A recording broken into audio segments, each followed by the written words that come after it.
Oh, hello everyone, it's Lee Chapman here and welcome to this week's video. I'm filming in the car today simply because it's too windy outside and it would just play havoc with the microphone. But that's why I'm in here, and it's quite nice in here anyway. So today I'm going to be talking about a very important topic that doesn't get discussed very often, especially in relationships, especially between yourself and your spouse, and also with co-workers and the wider community and your larger family. And that is emotional maturity. What is it? How do you get it? And why do you need it?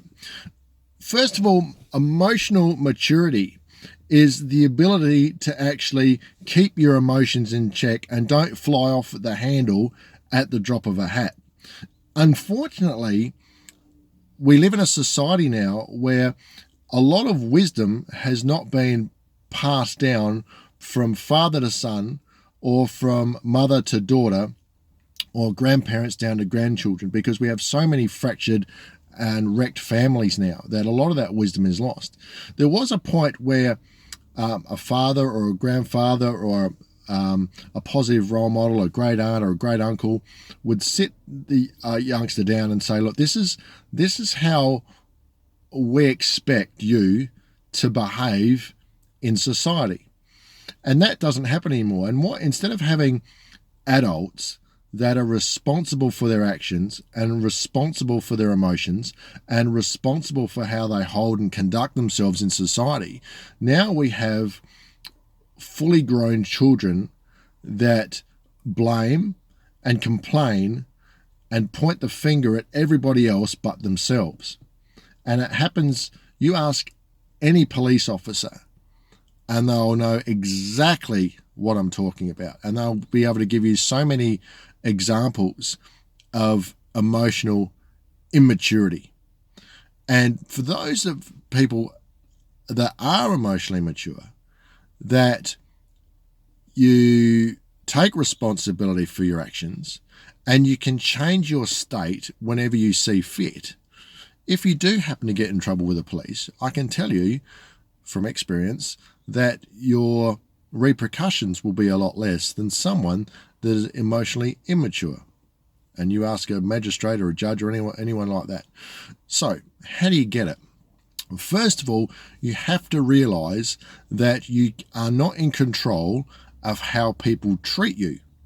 You are in control of where you put yourself to be treated. So here's an example. If you want to be treated poorly, you put yourself in a position where people treat each other poorly.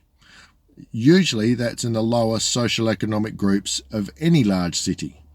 Those that you want to be treated well, you'll be treated differently if you go to a higher socioeconomic group within any city. So don't put yourself in that position in the first place. And that also goes not in just in society, but also in your workplace. Be careful where you work. Different environments have different work cultures. If you work in the building industry, that's going to have a different work culture than if you work in a lawyer's office. People in a lawyer's office usually have emotional maturity because they can sit down and look at a situation not worse than it is, but as it is, and conduct themselves accordingly. Second of all, why would you want it? Why? Because you can sit down and you say, there's no point if you have a bad morning that you let that fester and wreck your whole day. That is emotional immaturity. You can have a bad day. You can have the cat can throw up in the laundry. Your kids can spill the milk, whatever. The emotional mature person to go, okay, that was just a little section in time. I'm not going to let that little section wreck my whole day. But you have people that let things like that, because they're emotionally immature, wreck their whole day, and they take that baggage with them to work. They let that affect everyone and spread that pain like a virus through the work environment, and then they take that crap home with them. And I'm just as guilty. Before I was emotionally mature, I would do that. I would let something affect me at work and I would bring it home and let it affect my wife and let it affect my kids and wreck the whole night, and everything will turn to crap. Now, the emotional mature person, if you've had a bad day at work, it's okay to have bad days. You cannot be in a peak state like Tony Robbins all the time. It's just impossible to do. You can have a bad day, but the emotional mature person will come home and say, honey, I've had a bad day. It was really crappy. I haven't dealt with it. I haven't vented with it all yet. So just give me some space and just don't nag me. Just give me some room. Right? Now, if she's emotionally mature, she will say, okay, husband's had a bad day. Great. I'll tell him about my day when the kids are in bed and everything's taken down a notch and we can breathe a bit, and I'll make him a coffee and we'll sit down and we'll vent together.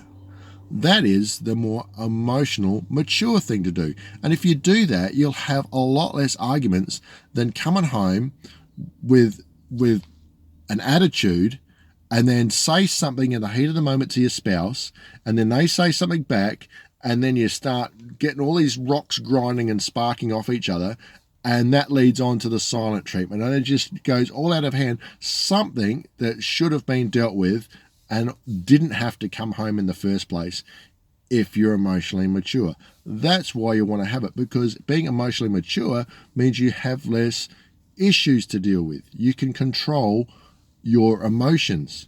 The person that is in control of their emotions has a far smoother ride through life than those that cannot control their emotions. People that cannot control their emotions usually find themselves in positions they don't want to be in, but they are the ones that got them there in the first place. But they don't accept that because they say it's everyone else's fault. You see where this is going.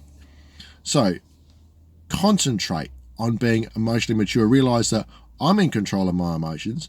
I choose to, whether I be happy or sad or angry or carry a grudge, all of these things, you're in control. The same as simply picking up a cup. You use the same mental energy to pick up a cup as you do to change your emotional situation.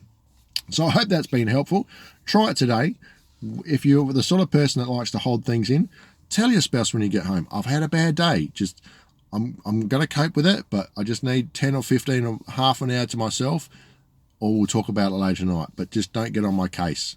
That is the emotionally mature thing to do. So I hope that's been a great lesson for today. Just remember that, ladies, as always, as men, we do notice you. You are beautiful, even though we don't say it as often as we should. And remember that, men, that you have what it takes, and your responsibility to teach others never ends. Okay, guys, bye for now.